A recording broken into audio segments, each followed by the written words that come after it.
إن الحمد لله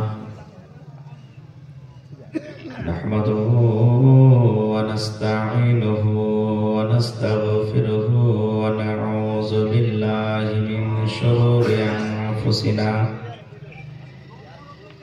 ومن سيئات أعمالنا من يهده الله فلا مضل له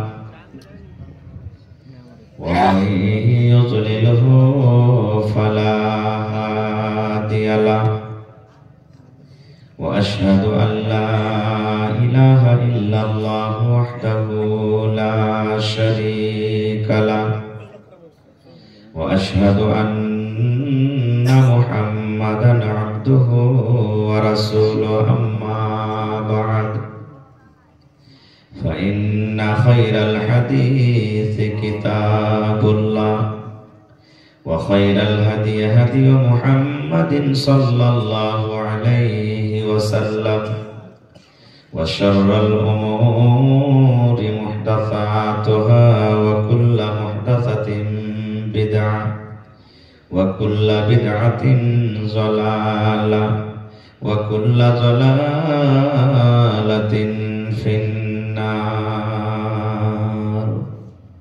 أعوذ بالله من الشيطان الرجيم. بسم الله الرحمن الرحيم. يا أيها الذين آمنوا كتب عليكم الصيام كما كتب على الذين من قبلكم لعلكم تتقون. وقال الله تبارك وتعالى في موضع آخر. بسم الله الرحمن الرحيم. يا أيها الذين آمنوا اتقوا الله حق تقاته ولا تموتن إلا وأنتم مسلمون.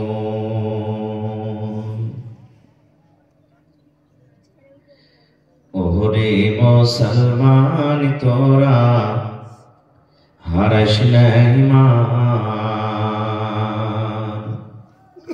ওরে মুসলমান তোরা হারাস না ঈমান। নমাজ পড়ো রোজা রাখো, নমাজ পড়ো রোজা রাখো, আর পড়ো কোরআন। ওরে মুসলমান তোরা হারাস না ঈমান। যদি মানো পাক কোরআনের কথা, থাকবে না তোর গুনাহ খাতা। যদি মানো পাক কোরআনের কথা, থাকবে না তোর গুনাহ খাতা। পুলসিরাতে পার করিবেন, পুলসিরাতে পার করিবেন খোদা রব্বে দো জাহান। ওরে মুসলমান তোরা হারাস না ঈমান। আর ওরে মুসলমান তোরা হারাস না ঈমান। যদি করো নামাজ রোজা, থাকবে না তোর পাপের বোঝা। যদি করো নামাজ রোজা, থাকবে না তোর পাপের বোঝা। নামাজ হবে সঙ্গের সাথী, নামাজ হবে সঙ্গের সাথী। রোজা হবে তোর হাতের রুমাল। ওরে মুসলমান তোরা হারাস না ঈমান। নমাজ পড়ো রোজা রাখো, নমাজ পড়ো রোজা রাখো, আর পড়ো কোরআন। ওরে মুসলমান তোরা হারাসনা ঈমান। কি করে কি আমল করলি একাই আলী একাই যাবি। কি করে কি আমল করলি একাই আলী একাই যাবি। ভালো আমল যদি করে গেলি, নেক আমল যদি করে গেলি, হবে তোর কল্যাণ। ওরে মুসলমান তোরা হারাসনা ঈমান। নামাজ পড়ো রোজা রাখো আর পড়ো কোরআন। ওরে মুসলমান তোরা হারাসনা ঈমান। নারে তাকবীর। আজকে জলসা যোগ্যতম শ্রদ্ধেয় সভাপতি সাহেব, উপস্থিত উলামায়ে কেরাম, সামনে বসে থাকা ইসলাম দরদি দিন দরদি ভাই বাবাজিরা, পর্দানশীন মায়েরা খালারা, সমস্ত তারিফ ও গুণগান সে মহান আল্লাহ তাবারক ওয়া তাআলার জন্য, যে মহান আল্লাহ তাবারক ওয়া তাআলা এই ঠান্ডার মৌসুমে নরম গরম বিছানাকে ত্যাগ করে এই পিন্ডালের তলাতে একত্রিত হয়ে বসে কিছু বলার ও শোনার তৌফিক দিয়েছে। তাই আমরা সে আল্লাহ তাবারক ওয়া তাআলার প্রশংসা করি, অন্তর থেকে মুহাব্বতের সাথে সকলেই পড়েন আলহামদুলিল্লাহ। একটু জোর করে পড়েন ভাই আলহামদুলিল্লাহ। তারপর আমাদের শেষ নবী হযরত মুহাম্মদুর রাসূলুল্লাহ পড়েন সাল্লাল্লাহু আলাইহি ওয়াসাল্লামের উপর অগণন দরুদ শরীফ শান্তি ধারা বর্ষিত হোক, আমিন। আল্লাহুম্মা সাল্লি আলাইহি আল্লাহুম্মা বারিক আলাইহি। ভাই মুসলমান, আজকে আমি আপনাদের সামনে কোরআন মাজিদের দুই জায়গা থেকে দুখানা আয়াত তেলাওয়াত করেছি। সেই আয়াতকে সামনে রেখে আমি আমার বক্তব্য বৃদ্ধি করবো। আমার তাওফীক ইল্লা বিল্লাহ। আল্লাহকে যদি দোয়া করি রব্বুল আলামিন আমি যা কিছু বলবো যেন সহিহ হাদিস এবং কোরআন থেকে বলতে পারি এবং সাথে সাথে সকলে আমল করতে পারি, তার জন্য আল্লাহ আমাদেরকে তৌফিক দেন। পড়ুন আল্লাহুম্মা আমিন। আমার শাইখ মুহতারাম এক্ষুনি বললেন যে এই জালসাটা হলো ইসলাহে মুআশিরা। ইসলাহ মানে ভালো করা, ইসলাহ করা। মুআশিরা মানে সমাজ, গাঁ, বাড়ি, মুআশিরার মধ্যে, গ্রামের মধ্যে, সমাজের মধ্যে, এলাকার মধ্যে, নিজের মধ্যে যে বুরাই, যে শরীয়ত বিরোধী কাজ আছে সেটা হলো ইসলাহ করে লওয়া, ঠিক করে লওয়া। এর নাম হলো ইসলাহে মুআশিরা। যাই ধন্যবাদ জানাই আপনাদেরকে, এরকম আপনারা জালসা আয়োজন করেছেন, ধন্যবাদ জানাই। আর আল্লাহ তাআলা কোরআনে বলছেন কুনতুম খায়রা উম্মাতিন উখরিজাত লিন-নাস তা'মুরুনা বিল মা'রুফ ওয়া তানহাউনা আনিল মুনকার। আমার মাওলানা বসে আছেন, জিজ্ঞাসা করবেন, আমি ওদিকে যাব না। আল্লাহ তাআলা বলছেন হে দুনিয়ার মানুষ, তোমরা হলে সব থেকে বেহতর উম্মত, ভালো উম্মত। কেন? তোমাদেরকে বাছাই করা হয়েছে। আর ভালো উম্মত হওয়ার কারণ দুটো বলা হয়েছে কি? তা'মুরুনা বিল মা'রুফ ওয়া তানহাউনা আনিল মুনকার। যেই লোকেরা ভালো কাজের আদেশ করবে আর মন্দ কাজ থেকে রুখবে, এরাই হলো আল্লাহর নিকটে সবথেকে বেহতর উম্মত। তা আল্লাহ তাবারক ওয়া তাআলার আয়াত অনুযায়ী আপনাদেরকে ধন্যবাদ জানাই যে আল্লাহ তাবারক ওয়া তাআলার আয়াত হিসাবে আপনারা হলেন সবথেকে উত্তম আল্লাহর কাছে বান্দা, খায়র উম্মত হলেন আপনারা। আল্লাহুস সামাদ। তো ভাই আমার, আমাদের সমাজে কি একটা বুরাই আছে ভাই? একটা গল্প বলি, ছোট্ট গল্প, হাদিস কোরআনের কথা নেই। একটা তালিবে ইলম মাগরিবের নামাজ পড়ার জন্য খাড়া হয়েছে, মসজিদে গেছে। যারা মুসাল্লিগণ আছেন তারা বলছেন যে ওস্তাদি তুমি নামাজটা পড়িয়ে দাও যখন এসছো। তো আল্লাহু আকবার বলে বুকে হাত বেঁধেছে, বাইরে মানে পড়ে আলহামদুলিল্লাহ সূরা পড়ে খাড়িয়ে আছে, আর পড়ে না। খাড়িয়ে আছে 2-4 মিনিট যখন হয়ে গেল, কোন সূরা আরেকটা তো পড়তে হবে।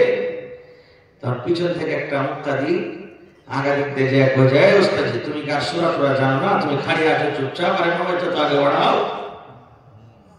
তখন ওস্তাদিটা কইছে ভাই রে, আমি ভাইরা পুল করতে পারি না যে কোন সূরা পড়বো। বুঝে কেমন কথা? বুঝি এতটি আমার সূরা মুখস্থ আছে, এই যে কাকে দুঃখ দিব আর কাকে সুখে রাখবো, কার মনটাকে দুঃখ দিব আর কাকে আমি খুশি রাখবো বুঝতে পারি না। বুঝে কেন? ওই সূরা নাস যদি পড়ছি তো সূরা ফালাক কইছে আমাকে পড়, সূরা ফালাক যদি পড়ছি তো সূরাতুল 3 পড়ছে কইছে আমাকে পড়, সূরাতুল 3 যদি পড়ছি তো সূরাতুল ফিল কইছে আমাকে পড়। তো ভাই কাকে পড়বো আর কাকে পড়বো আমি কিছু ভাবতে পারি না। এই মতো ভাই আজকে আমাদের অবস্থা। কোন বিষয় নিয়ে আলোচনা করব, কোন বুরাই নিয়ে আলোচনা করব, কোন টপিক নিয়ে আলোচনা করব, সেটা কিছু বুঝতে পারা যায় না। মানে সব কিছু বুরাই আমাদের মধ্যে ঢুকে গেছে এখন। খাই যাও, এই যে রমজান মাস সামনে আছে, রমজানটাকে সামনে রেখে দু একটা কথা বলবো। আর রমজানে আল্লাহ তাবারক ওয়া তাআলার ভয় কেমন করে আমাদেরকে করতে হবে, আল্লাহর ডর ভিতরে আমাদেরকে কেমন করতে হবে, এই ডর সম্পর্কে দুটো কথা বলবো। আল্লাহ যেন আমাকে ভালোভাবে বলার, আপনাদেরকে শোনার এবং আমাদের সকলকে আমল করার জন্য তৌফিক দেন। আল্লাহ ভাই আমার, আল্লাহ তাবারক ওয়া তাআলার ডর যার ভিতরে থাকবে সে কোনোদিন গুনাহ করতে পারবে? জোরে বলেন, গুনাহ করতে পারবে? গুনাহ করতে পারবে না। আচ্ছা আপনারা বলেন তো, সিসি ক্যামেরা টিভি বুঝেন আপনারা? জি। বড় বড় ব্যাংকে দোকানে লাগা থাকে। এবার যদি কোনো মানুষ জানে যে এই দোকানে সিসিটিভি ক্যামেরা লাগা আছে, ওই দোকানে কেউ চুরি করবে? জোরে বলেন, করবে? ভাই আমাকে হয়তো সরাসরি আপনারা দেখেন, মোবাইলে দেখেছেন, কেউ দেখে হবে, কিন্তু আমি যতক্ষণ থাকবো একটু কথা বলতে হবে আপনাদেরকে। তো আমরা সিসিটিভি ভয়ে আমরা দোকানের কোনো সয়দা চুরি করবো না। কেন? দোকানদার ধরে ফেলবে নাকি? কিন্তু আল্লাহ তাবারক ওয়া তাআলা এই যে আমাদেরকে সিসি ক্যামেরা দিয়েছেন, তার থেকে মজবুত। সিসি ক্যামেরা আজ আছে, ভাঙে যেতে পারে, ওর ক্যাসেট হারিয়ে যেতে পারে, ও খারাপ হয়ে যেতে পারে, কিন্তু আল্লাহ তাআলা দুটো যে সিসি ক্যামেরা দিয়েছেন আমাদেরকে, সুবহানাল্লাহ, যার নাম হলো কিরামান কাতিবিন, সব সময় থাকে, ফেরেশতারা থাকে সব সময়। দু টাইম ওদের বদলি হয়। আসরের টাইমে যারা আসে, এরা ফজরের টাইমে চলে যায়, আর ফজরের টাইমে যারা আসবে ওরা ফের আসরের টাইমে চলে যায়। এই পাল্টিতে থাকে। এই ফেরেশতা সব সময় আমার আপনার ঘাড়ে এরা কিন্তু থাকে, কোনো টাইমে ঘটে না। কখন ঘটে? শুধু মাথাতে ছাতার মতো না। কখন? যখন আমি আপনি নিজের স্ত্রীর সাথে মিলামিশা যদি করি, সহবাস করি, ওই টাইমে মাথাতে যেমন ছাতা হয়, ওই ছাতার মতো উপরে থাকবে। তাছাড়া সব সময় আমার আপনার কাছে থাকবে। এবার বলেন, এতখানি পাক্কা সিসি ক্যামেরা সব থাকা সত্ত্বেও আমরা যে গুনাহ করছি, তা আল্লাহকে দেখে না? যারা বলেন আল্লাহকে দেখে না? আল্লাহ তাআলা কোরআনে বলেন কি, ইয়া আইয়ুহাল্লাযীনা আমানুত্তাকুল্লাহা হাক্কা তুকাতিহ। আল্লাহ রাব্বুল আলামিন ঈমানদার বান্দা বান্দীদেরকে ডাক দিয়ে বলছেন, হে আমার ঈমানদার বান্দা বান্দী। আল্লাহ রাব্বুল আলামিন ঈমানদার বান্দা বান্দীদেরকে কত ভালোবাসেন রে বন্ধু। এই জায়গাতে আল্লাহ রাব্বুল আলামিন যারা বেনামাজি, যারা দাগাবাজ, যারা ধোঁকাবাজ, যারা সুদখোর, যারা মদখোর, আল্লাহ রাব্বুল আলামিন ওদেরকে কিন্তু ডাক দেন না, ঈমানদার বান্দা বান্দীদেরকে ডাক দিয়ে বলছেন, এই আমার ঈমানদার বান্দা বান্দী, তোমরা আল্লাহকে ভয় করো। আল্লাহ রাব্বুল আলামিনকে ভয় করার মতন তোমরা আল্লাহকে ভয় করো। এবার আল্লাহ তাবারক ওয়া তাআলা 2 নম্বরে বলছেন, ওয়ালা তামুতুন্না ইল্লা ওয়া আনতুম মুসলিমুন। তোমরা যখন মরবে, তোমাদের যখন মওত হবে, যেন মুসলমানের অবস্থাতে তোমাদের মওত হয়, ঈমানের হালাতে যেন মওত হয়, তোমরা যেন বেঈমান মুশরিক হয়ে যেন তোমাদের মওত না হয়। সোজা তরজমা। তাহলে আমাদেরকে ভয় কাকে দেখে করতে হবে? যারা বলেন কাকে দেখে করতে হবে? আল্লাহকে দেখে ভয় করতে হবে। আর যখন আল্লাহকে দেখে ভয় করব, তখন দুনিয়ার কোনো বুরাই, দুনিয়ার কোনো পাপ আমাদের কাছে আসতে পারে না। কেমন ভয় করতে হবে? একটা গল্প বলছি আপনাদের সামনে। আমার কাছে একটা বই আছে, বাংলার মাধ্যমে, গল্পের মাধ্যমে জ্ঞান। গল্প করতে গেলে জ্ঞান করবে। আমাদের মতন আপনাদের মতন গল্প নেই, চার দোকানে বসে গেলাম, এই অমুক দোকানে বসে গেলাম, গলিতে বসে গেলাম, ওইটা মূলবি কে কইলে মূলবি, ওর ভিতরে সবই ঘুরে ভরা আছে। অমুক হাজি, হ্যাঁ, ওর হজ কি আল্লাহ কবুল করবে? লোককে ঠেকে ঠেকে তো হজ করতে গেছে। এই একটা নামাজের দ্বারা তো যদি ভুল হয়ে যায়, খালি দাড়ি বড় বড় দিয়ে নামাজ পড়লে হবে না, তোর থেকে ভালো আছে। এইটা আমাদের গল্প। এর গল্পকে পুরাই করে, এগুলো গল্প নেই। সেই গল্পের মাধ্যমে বলছেন, এক রাজা নিজের সিংহাসনে গদ্দিতে বসে আছে, আর রাজা মনে মনে ভাবছে, আল্লাহ, আমার জীবনে যেন তোমাকে দেখে ডর হয়, ভয় হয়, আর আমার জীবনে যেন কোনো পাপ না হয়। আমি কেমন করে আল্লাহ গুনাহ থেকে বাঁচবো, পাপ থেকে বাঁচবো, কেমন করে তোমাকে আল্লাহকে ভয় করতে পারবো? এই ভাবা চিন্তা করছে। একই মধ্যে একটা দরবেশ ফকির ভিক্ষা চাইতে চলে এসেছে। রাজা তখন বলছেন, এই বাবা, সময় খেলে তুমি বলছে তুমি যা নিবে ভিক্ষাতে তোমাকে দেব, কিন্তু আমাকে তুমি একটা ওষুধ দিয়ে যাও। বলছে কি? বলছে যে আমি আল্লাহকে দেখে কেমন করে ভয় করতে পারবো, আল্লাহকে দেখে আমার ডর ভিতরে কেমন আসবে। তখন ফকির বলছেন মহারাজ আমি একটা ছোট মানুষ, আমি একটা কমজোর মানুষ, গরিব মানুষ, আমি একটা সাইল মানুষ, আমি যদি আপনাকে কোনো মন্ত্র দিই, কোনো দোয়া দিই, কোনো বুদ্ধি দিই, আমার বুদ্ধি আপনি নেবেন? বলছেন মহারাজ জীবনে যদি আল্লাহকে দেখে ডরান, যদি জাহান্নামের আগুন থেকে বাঁচতে চাইেন, যদি পাপ থেকে গোনাহ থেকে বাঁচতে চাইেন, তাহলে আপনাকে বেশি বেশি কেরামত বলে আপনাকে স্মরণ করতে হবে। একদিন মরতে হবে, একদিন মরতে হবে। এই মত বলে আপনাকে স্মরণ করতে হবে। যত বেশি মতকে স্মরণ করবেন আপনি গোনাহ থেকে অত বেঁচে থাকবেন। এই কথা বলে চলে গেলেন। রাজা কিন্তু কথাটা বুঝতে ভুল করে দিলেন। এই যেমন দোয়া পড়ে সুবহানাল্লাহ আলহামদুলিল্লাহ, এরকম করে দিনে 10 বার 15 বার 100 বার 200 বার করে পড়ে চলে যায়। একদিন মরতে হবে, একদিন মরতে হবে, একদিন মরতে হবে, একদিন মরতে হবে, একদিন মরতে হবে। তসবিহ জপ করে জপতে শুরু করছে। এরকম করে আল্লাহ ডর হয়ে গেল। ভাই 2 দিন 4 দিন 5 দিন মাস যখন কেটে গেল, রাজা কোটি সালা বেটা ফকির কোন মন্ত্র দেয়া গেল আমাকে? আমার মুখ খাসতে ইচ্ছে, কিন্তু আমি তো কিছু পরিবর্তন করতে পারি না। ধরে নিয়ে মেয়েটাকে কোন জায়গাতে গেল, কেমন মন্ত্র দিলে আমাকে এত কষ্ট দিয়েছে, এক মাস ধরে ওকে ফাঁসি দিল। এই খুঁজতে খুঁজতে খুঁজতে কিন্তু ফকিরকে ধরা পড়ে গেছে, ধরা পড়েছে। এবার ধরে নিয়ে এসছে, বলছে এই বেটা ফকির, এখন বেলা 12টা বাজলো, ঠিক কালকে সকালে তোকে 6টার সময় ফাঁসি দেব। তুই আমাকে এত কষ্ট দিলি, এক মাস ধরে একদিন মরতে হবে, একদিন মরতে হবে। আমি এতদিন থেকে চলছি, আমার ভিতরে একটুকু পরিবর্তন হবে না, আল্লাহ ঘর ভিতরে হবে না, তোকে আমি ফাঁসি দিয়ে দেবো। তো শোন, তোর যদি কোনো খাইশ থাকে, শেষ আকাঙ্ক্ষা থাকে, বল, ওটা পূর্ণ করা হবে। কারণ তোকে 6টা কিন্তু সকালে ফাঁসি দেবে। মানুষকে আখিরি খাইশ জিজ্ঞাসা করা হয় কিনা? এবার তখন ফকির বলছেন মহারাজ আমি মরে যাব, 6টার সময় আপনি আমাকে সকালে ফাঁসি দিয়ে দিবেন, দুনিয়া থেকে আমি চলে যাব, আমার কোনো চিন্তা নাই। কিন্তু মহারাজ আমি যে একটা আখেরি খাইশ আপনি আমাকে জিজ্ঞাসা করেছেন, সেটাকে পূর্ণ করতে পারবেন? বলছে হ্যাঁ, মুখ ছাড়া, ফাঁসি ছাড়া তোর যা চাবি তাই পুরো করে দেব। বলছে মহারাজ এখন আপনি বুঝা সুঝা বলেন, আপনি আমার মনে হয় পূর্ণ করতে পারবে না। এবার মহারাজ বলছেন ফকির রে, তুই মুখ ছাড়া যা চাবি তোকে দিয়ে দেব, তুই বল আমার কাছে চাহা কি চাবি? এবারে তখন ফকির বলছেন মহারাজ আজকে আপনি আমাকে 12টা, এখন বাজছে সকাল 6টার সময় আপনি আমাকে ফাঁসি দিবেন। এখন 12টা থেকে নিয়ে সকাল 6টা পর্যন্ত আমি রাজা হব, আপনার সিংহাসনে আমি বসবো, আপনার তাজটা আমি মাথাতে দেব, আর আমার মতো আপনাকে পরাজয় হইতে হবে। আমি রাজা হব এখন 12টা থেকে নিয়ে সকাল 6টা পর্যন্ত, আর আপনাকে পরাজয় হইতে হবে। এটা হলো আমার আখেরি খাইশ। রাজা বলছেন এটা করা হবে না। কেমন করে হবে? বলছেন আপনি ওয়াদা করেছেন যে মন ছাড়া প্রত্যেক ওয়াদা পুরো করা হবে, আপনাকে পুরো করতে হবে। কি করবে? মজবুর হয়ে গেল রাজা। রাজা বলছে আজ একটা বসতি এখানে, বাপের কালে বসিসনি, জীবনে যদি আর বসতে পারবি না, সকালে মরে যাবি, বসলে জীবনে 7টা মিটিয়ে দেবে। এরকম ঘটনা যদি কোনটি ঘটে তো লোকজন জমা হবে না ভাই? সব এলাকার মানুষ দৌড়িয়ে দৌড়িয়ে চলে আসছে। একটা থোড়া আওয়াজ বাড়াইয়েগা, थोड़ा सा आवाज दीजिए। सब এলাকার মানুষ দৌড়িয়ে দৌড়িয়ে চলে আসছে, চল ফকির রাজা হয়েছে। রাজা কি হয়েছে? ফকির হয়ে গেছে। সব দৌড়াতে দৌড়াতে দৌড়াতে চলে এসছে। একটা চিনিয়া বাদামওয়ালা ভাই ওর কথা শুনে চিনিয়া বাদাম বিক্রি করতে চলে এসছে। যারা ট্রেনে সাফার করছেন দেখবেন চিনিয়া বাদাম বলবে ওরা, চিনিয়া বাদাম, চিনিয়া বাদাম, মানে আধখানে নাকে বলবে, আধখানে মুখে বলবে, মানে বাড়াই না মুখ দিয়ে, টাইম পাস। ও বিক্রি করতে করতে চলে এসছে। এবার কিন্তু নতুন রাজা বসে আছে একদিকে, পুরাতন রাজা একদিকে। চিনিয়া বাদামওয়ালা চিনিয়া বাদাম বেচছে। হঠাৎ করে রে নতুন রাজা বলছেন একটা সিপাহী, কেউ সিপাহী ভাই চিনিয়া বাদামওয়ালাটাকে ধরে নিয়ে এসো আমার সামনে।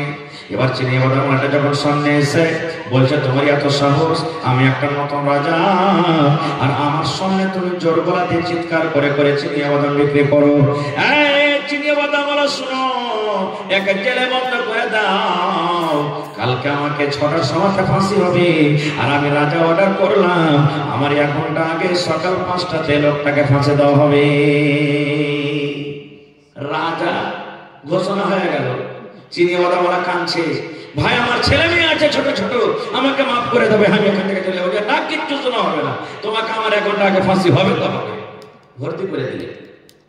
ঠিক যখন 2টা বাজে গেল, এবার পুরাতন রাজা বসে আছে পাঞ্জরে, তামাশা দেখছে, কিন্তু কিচ্ছু বলার নাই, কারণ এখন পর্যা হয়ে আছে। এইবারে ফকির রাজা বলছেন, মহারাজ এখন আমি রাজা, 2টা 3টা 4টা 5টা সিপাহীকে আমার কাছে নিয়েছে। এবার তাদেরকে ডাকা হলো, আর বলছে, বাবারে কেউ তোমরা পাহাড়ে চলে যাও, কেউ সেনাপুর চলে যাও, কেউ অমুক জায়গা চলে যাও, অমুক জায়গা চলে যাও, গ্রামে গ্রামে তোমরা ঘুরো, আর 18 বছর 20 বছর একটা খুব সুন্দর মেয়ে ছেলে তোমরা খুঁজে নিয়ে এসো, যার রূপ সুন্দর হয়, দেখতে সুন্দর হয়, স্টাইল সুন্দর হয়, যাও যত টাকা লাগবে দেওয়া হবে, কিন্তু একটা খুব সুন্দর ধরনের তোমার একটা নারীকে, একটা বেটি ছেলেকে খুঁজে নিয়ে এসো। এলান হয়ে গেল, খুঁজতে খুঁজতে খুঁজতে সন্ধ্যা পর্যন্ত কিন্তু মেয়ে ছেলেটাকে পাওয়া গেল, রাজার সামনে হাজির করে দেওয়া হলো।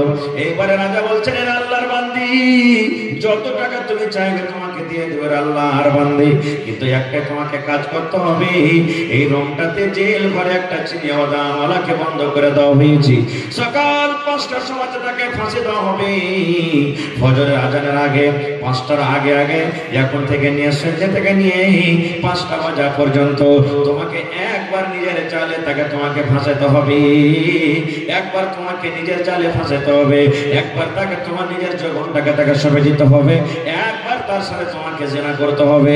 যদি তুমি একবার তাকে নিজের জালে ফাঁসাতে পারো, যত টাকা যত ইচ্ছা তোমার সব কিছু পূর্ণ করে দেওয়া হবে। যাও, তুমি চলে যাও। লোকটাকে একটা সিপাহীকে বললো, ওই চিনিওয়ালা জেল ঘরে আছে, ওকে মেয়ে ছেলেটাকে ভর্তি করে দাও। মেয়ে ছেলেটা হাসতে বলছে, জায়গায় রাজা হয়ে যাবে, আমাকে আল্লাহ এত সুন্দর এত রূপ দিয়েছে, ওকে তো আমি 1 সেকেন্ডে আমার দিকে আমি কাবু করে নেব, এত আল্লাহ আমাকে রূপ দিয়েছে, হাসতে চলে যাই। এবারে তখন ফকির রাজা পুরাতন রাজাকে বলছে, মহারাজ আজ রাত্রে আপনাকে ঘুমাইতে দেবো না। বলছে, কেন? বলছে, চলেন ওই চিনিওয়ালার মেয়ে ছেলেটা রাতের বেলাতে কি করছে আমরা দেখবো। তখন পুরাতন রাজা বলছেন যে, এই শালা একে কি করলো রে রাজা বানিয়ে রে, আমাকে সারা রাত কষ্ট দিবে। হ্যাঁ, বলছে, না আজকে আপনাকে শুনতে হবে, চলেন আমরা লুকিয়ে লুকিয়ে দেখবো। জেল ঘরের মতো তাকে খিড়কি জানলা যত আছে বন্ধ করে দেওয়া হয়েছে, সামান্য খানিক একটুখানি ছিদ্র আছে, তারা কিন্তু ভিতরে জানে না যে নতুন রাজা পুরাতন রাজা আমাদেরকে দেখছেন। এবারে চিনিওয়ালার চোখ দিয়ে পানি ঝরছে, ঝরঝর ঝরঝর ঝরঝর ঝরঝর করে কাঁদছে। এবার মেয়ে ছেলেটা বলছে, এরে চিনিওয়ালা, জীবনের মতো তুমি বিদায় হয়ে যাবে, 5টার সময় তোমাকে ফাঁসি হয়ে যাবে, জীবনের মতো তুমি চলে যাবে, তোমার ছেলে মেয়ের আর মুখ দেখতে পাবে না, বিবি বাচ্চা আর মুখ দেখতে পাবে না। এসো তুমি আমার কাছে একবার এসো, তোমার জীবনের সাথটা তুমি একবার পূরণ করে নাও। এবার চিনিওয়ালাটা কাঞ্চার বলছে, এ আল্লাহর বান্দি, তুমি আমার কাছ থেকে দূরে থাকো, তুমি আমার কাছ থেকে দূরে থাকো, কারণ আমি এক পাপে গুনাহ আমি করতে পারবো না, জেনা করা বড় গুনাহ, জেনা করা বড় কাজ, জেনা করা কাবিরা গুনাহ, আমি এই পাপ করতে পারবো না, এই জন্য তুমি আমার কাছ থেকে দূরে চলে যাও। এইবারে মেয়ে ছেলে বলছেন, চিনিওয়ালা, আল্লাহ রাব্বুল আমিন আমাকে এত সুন্দর যৌবন দিয়েছেন, সুন্দর রূপ দিয়েছেন, এই চিনিওয়ালা জীবনের স্বাদটা তুমি একবার পূরণ করে নাও, তুমি একবার আমার কাছে তুমি জানাজা বিচার করে নাও, কারণ সকাল 5টায় তোমাকে ফাঁসি হয়ে যাবে। এই করে করে রাত 12টা হয়ে গেল, 2টা হয়ে গেল, 3টা হয়ে গেল, চিনিওয়ালা চোখ দিয়ে শুধু ঝরঝর ঝরঝর করে পানি ঝরে, কোনো কথা বলে না, তার দিকে দেখবো করে না। ঠিক 4টার সময় হয়েছে, শেষ বেলাতে এবার মেয়ে ছেলেটা এবার তখন বলছে, চিনিওয়ালা রে, এত সুন্দর মেয়ে ছেলে ঘরের ভিতরে, এত সুন্দর নারী ঘরের ভিতরে রেখে তুমি আমার দিকে গোটা রাত কেটে গেল, তুমি দেখলে না, এখন এসো এসো, এখনো সময় আছে, টাইম আছে, তুমি নিজের জীবনের স্বাদটা তুমি আমার কাছে একবার পূরণ করে নাও। এবার চিনিওয়ালাটা কি বলছেন দেখেন, রে আল্লাহর বান্দি, এই আল্লাহর বান্দি তুমি শুনে নাও, আমার মত সামনে আছে, 5টার সময় আমাকে ফাঁসি হয়ে যাবে, আমি মরে যাবো, আমার মত সামনে আছে, জীবনে আমি ভালো আমল করতে পারিনি, জীবনে আমি নেকি আমল করতে পারিনি রে, এই মতের সামনে, মতটা সামনে রেখে আমার সময় খুব কম, হায়াত খুব কম, আর এরকম টাইমে যদি তোমার সাথে আমি জেনা ব্যবচার করে আমি সময়টাকে নষ্ট নষ্ট করি। আর আল্লাহ রাব্বুল আলামিন যদি আমাকে জিজ্ঞাসা করেন বান্দারে জীবনে তুমি যা করেছো তাই করেছিলে, কম করে মওতের সময় তুমি বাঁচতে পারতে, আমাকে দেখে ভয় করতে পারতে। এই জন্য আল্লাহর বান্দিরে আমি মওতের সময় তোমাকে দেখে, আমি তোমার রূপ দেখে, তোমার আমি সৌন্দর্য দেখে তোমার কাছে আমি যেতে পারবো না। থাকো তুমি দূরে, আমি তোমার কাছে যেতে পারবো না। তো ঠিক 5টা বেজে গেল। এবারে ওই ফকির রাজা তখন পুরাতন রাজাকে বলছেন, মহারাজ সারা রাত দেখলেন একটা চিনিওয়ালা আর এই মেয়ে ছেলেটাকে এত আল্লাহ রূপ দিয়েছে, তারা কিন্তু এক জায়গাতে হলো না। খো এবারে বলছেন মহারাজ এখন 1 ঘন্টা আছে আমাকে ফাঁসি দিতে, চিনিওয়ালাটাকে ছেড়ে দেন আর আপনি আপনার গদিতে বসেন, এখন আপনি 1 ঘন্টা পর আমাকে ফাঁসি দিয়ে দিবেন। যখন কথাটা বলা পুরাতন রাজার চোখ দিয়ে পানি ঝরছে আর বলছে, এ দরবেশ তুই এত বুদ্ধি লাগে আমাকে বোঝাবে রে, আমি বুঝতে পারি না। এই দরবেশ আমি বুঝে ফেললাম, আমি মদকে দেখে আমি ভয় করেছি, মদকে দেখে আমি স্মরণ করেছি, কিন্তু যেমন করে ভয় করতে হয় ওরকম করে ভয় করিনি রে। এই চিনিওয়ালা মদ বুঝেছি, আল্লাহ বুঝেছে, জান্নাত বুঝেছে, জাহান্নাম বুঝেছে। এক রাতে আল্লাহর ঘরে আল্লাহর ভয়ে সমস্ত গুনাহ থেকে বাঁচতে পারলো। আল্লাহর দর তার ভিতরে ঢুকেছে, মদকে বলে এমন করে ভয় করেছে, সমস্ত ভয়ের কারণে সমস্ত বুরাই পাপ থেকে সে বাঁচতে পারলো। কিন্তু আমি যেরকম ভাবে আল্লাহকে দেখে ভয় করা উচিত ওই মতো আমি আল্লাহ রাব্বুল আমিনকে দেখে ভয় করতে পারিনি, যার কারণে আমার ভিতরে কোনো পরিবর্তন এলো না। এই দরবেশ এখন 6টা বেজে গেল, এখন আমি তোমাকেও ফাঁসি দেব না, তুমি এখন নিজের বাড়িতে চলে যাও। নারে তাকবীর! বুঝা গেল কি যে আল্লাহকে দেখে ভয় করতে গেলে ভয় করার মতন করতে হবে, তাহলে আমরা পাপ থেকে গুনাহ থেকে বাঁচতে পারবো। এবার আরেকটা কথা শুনেন, যদি আল্লাহকে দেখে আমরা ভয় করি তাহলে দুনিয়ার মুসিবত থেকে আল্লাহ বাঁচাবে। কিসের মুসিবত থেকে বাঁচাবে? যারা বলেন দুনিয়ার মুসিবত থেকে বাঁচিয়ে দিবে আল্লাহ তাআলা। বলবেন এর কোন প্রমাণ আছে? কি বলেন ঠিক আছে, লম্বা হাদিস ছোট করে বলবো। আল্লাহর নবী মুহাম্মদ সাল্লাল্লাহু আলাইহি সাল্লাম বলেছেন, 3টা লোক রাস্তাতে হেঁটে চলছে, সহিহ বুখারী মুসলিমের হাদিস। 3টা লোক রাস্তাতে হাঁটছে, হাঁটতে হাঁটতে হাঁটতে হঠাৎ করে ঝড় বৃষ্টি শুরু হয়ে গেল, মেঘ চালু হয়ে গেল। যদি রাস্তাতে হাঁটতে হাঁটতে মেঘ পানি চালু হয়ে যেত আমরা লুকাবো, কি লুকাবো না ভাই? এবার 3টা লোক দেখছে, আরে মেঘ চালু হয়ে গেল, ঝড় চালু হয়ে গেল, আশেপাশে কোনো গাঁ গ্রাম নাই, বাড়ি নেই, কোন জায়গাতে লুকাবি? কোন জায়গাতে গ্রামও দেখতে পাওয়া যায় না। তখন নবীকে বলছেন, ওরা আপসের মধ্যে বলতে লাগলো, চল ওখানে একটা পাহাড় দেখতে পাচ্ছি, ওই পাহাড়ে কোনো জায়গা খুঁজবো, খুঁজে লুকিয়ে যাবো। এবার তারা হাঁটতে হাঁটতে হাঁটতে পাহাড়ের ভিতরে একটা গর্ত পেল, একটা খাল পেল। খালের ভিতরে তারা 3 জন ঢুকে গেল, যেন আমাদেরকে মেঘ না লাগে, ঝড় না লাগে। পানি যখন ছুটবে, মেঘ যখন ছুটবে, আমরা 3 জন এই জায়গা থেকে বের হয়ে আমরা চলে যাব। আল্লাহর নবী বলেছেন, ওরে সুবহানাল্লাহ, যেমন তারা গর্ততে ঢুকেছে, পাহাড়ের উপর একটা বড় পাথর ছিল। পাথর করতে করতে করতে করতে করতে করতে করতে তাদের মুখ কিন্তু বন্ধ হয়ে গেল। মায়েরা খালারা যেমন ভাত রান্না করে আর ভাতের হাঁড়িটা ঢাকার জন্য যেমন উপরে ঢাকনি লাগিয়ে দেয়, ঢাকনি না বলেন, ঢাকনি লাগিয়ে দেয়, এই মতো উপরে পাথর এমন ভাবে করতে করতে এলো। তারা 3 জন গর্ততে ঢুকে আছে, আর পাহাড় উপর পাথর আস্তে আস্তে আস্তে একবারে গর্তর মুখ বন্ধ হয়ে গেল। এরা মনে মনে বলছে, কি হলো হে, জান বাঁচাবো বলে এই গর্ততে ঢুকলাম আর পাথর দিয়ে আবার আমাদের মুখটা বন্ধ হয়ে গেল। এক কাজ কর, পাথরটা ছাড়তো দে, হঠাৎ 3 জন মহিলা যদি পাথরটা হটেছে, সুবহানাল্লাহ, হঠাৎ ওর কথায় 1 চুল পরিমাণে হিলল না, পর্যন্ত হিলল না। এরা তখন বলছে, আল্লাহ রে, জীবনে মনে হয় আর মাকে দেখতে পাবো না, জীবনে মনে হয় আর আব্বাকে দেখতে পাবো না, ছেলে মেয়ের মুখ দেখতে পাবো না। আজকে আমার কবর হয়ে যাবে, কবর হয়ে যাবে গর্তের ভিতরে, আর আকাশের মুখ দেখতে পাবো না। পাঞ্জর দিয়ে যদি কোনো মানুষ হেঁটে চলে যায়, ডাকতে গেলে আর মনে হয় তারা আমার আওয়াজ পাবে না। এই তারা বলা চিন্তা করছে, ভাবা চিন্তা করছে, এক অপরকে বলা বলি করছে, কোন রাস্তা বাইর করে, কেমন করে বাড়াবি, কেমন করে পাথর উঠবে, কেমন করে বাড়াবি। একজন বলছেন, ভাই রে, জীবনে যদি কোনো ভালো আমল করে থাকিস রে ভাই, জীবনে যদি কোনো নেক আমল করে থাকিস, ওই আমলটা আজকে আল্লাহর সঙ্গে রাখ। আর আল্লাহকে বল, মাবুদ রে, এই কাজটা যদি তোমাকে রাজি করার জন্য করে থাকি, এই আমলটা যদি তোমাকে খুশি করার জন্য করে থাকি, আল্লাহ আজকে এই মুসিবত থেকে তুমি আমাদেরকে বাঁচিয়ে নাও। তিনজনের কথা বলবো না, কথা লম্বা হয়ে যাবে। একটা লোকের মাত্র কথা বলবো। তিনজনের মধ্যে একজন বলতে শুরু করলো, কি ভাই, আমার একটা কাকাতো বোন ছিল, যাকে আমরা চাচাতো বোন বলি। কাকাতো বোন ছিল, গর্তের মধ্যে বলছে ওরা, আমার একটা কাকাতো বোন ছিল, ওকে খুবই ভালোবাসতাম আমি, মোহাব্বত করতাম তাকে দিল থেকে, খুব মন প্রাণ দিয়ে ভালোবাসতাম। আর আমার ইচ্ছে ছিল একবার যে আমি তার কাছে নিজের মনের স্বাদটা একবার আমি মেটাবো, এটাই ইচ্ছে ছিল। কিন্তু আমি সুযোগ খুঁজছিলাম, কিন্তু সুযোগ পাই না। যখন যখন আমার বোনকে আমি বলি, কাকাতো বোনটাকে, যে আমার কাছে তুমি একবার এসো, আমার কথা কিন্তু মানে না। খুব নেককার দিনটা ছিল। একদিনকার ঘটনা, আমার কাকাতো বোনটা আমার কাছে চলে এসেছে। তার টাকার কিছু দরকার ছিল, এমার্জেন্সি কিছু টাকার দরকার হয়েছে, টাকা নিলে বাড়ি চলবে না।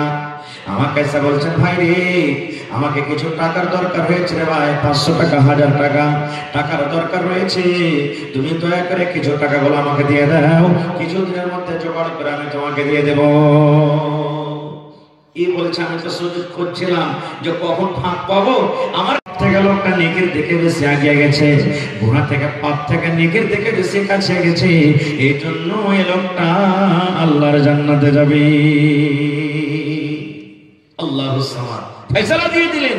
আল্লাহুস সামাদ, দেখেন এর নাম হলো কি? আল্লাহর ডর, আল্লাহর ভয়। আর কেমন করে আল্লাহর ভয় করতে হবে? সুবহানাল্লাহ। হযরত ওমর রাদিয়াল্লাহু তাআলা আনহুর জামানাতে, ওমর রাদিয়াল্লাহু তাআলা আনহু খলিফা ছিলেন, বাদশা। রাতের বেলাতে ভেষ বদলে রাজা নিজের পর্যায়ের খবর জানার জন্য রাস্তাতে হাঁটছেন। কোন মানুষের দুয়ারে রাতের বেলাতে, দিনের বেলাতে টুকি ভুলকি মারতে পাবে না, কিন্তু এক রাজা নিজের পর্যায়ের খবর নেওয়ার জন্য করতে পারে। এবার হযরত ওমর রাদিয়াল্লাহু তাআলা আনহু রাস্তাতে হাঁটছেন, ভেষ বদলে, জানে না যে এটা রাজা, রাতের বেলাতে হাঁটছেন। তখন কোনটা লাইন পাইবেন আর কোনটা মার কালিয়ে হেলো দিন হাঁটছেন। দেখছে যে এক বাড়ি থেকে আওয়াজ আসছে, চিল্লার আওয়াজ আসছে। হযরত ওমর রাদিয়াল্লাহু তাআলা বলছেন, ব্যাপারটা কি, কিসের আওয়াজ আসছে দেখি। কান লাগিয়ে দিলেন কাটিতে। দেখছে দুটা মহিলা ঝগড়া করছে। কে? দুটা মহিলা ঝগড়া করছে। দুটার মধ্যে একজন হলো মা, একটা হলো বেটি। মা বেটিকে বলছে, বেটি রে, আমাদের ঘরে দুধ রাখা আছে না মা, ওই দুধে তোমরা পানি মিলিয়ে দাও, পানি মিলিয়ে দাও। দুধে পানি মিলাইতে গেলে দুধ বেশি হবে, টাকা বেশি পাবো, ওজন বাড়বে। যাও যাও, তুমি দুধে পানি মিলাইয়া দাও। মা বেটিকে বলছে, বেটি দুধে পানি মিলিয়ে দাও, যাও। 1 কেজি দুধ আছে, 8 কেজি পানি দাও। 2 কেজি দুধ আছে, 8 কেজি পানি দাও। 1 কেজি দুধ দাও, টাকা বেশি হবে, ওজন বাড়বে। বেটি তখন বলছে, মা গে, এ কাজটা করতে পারবো না গে মা। বলবে, কেন পারবি না রে বেটি?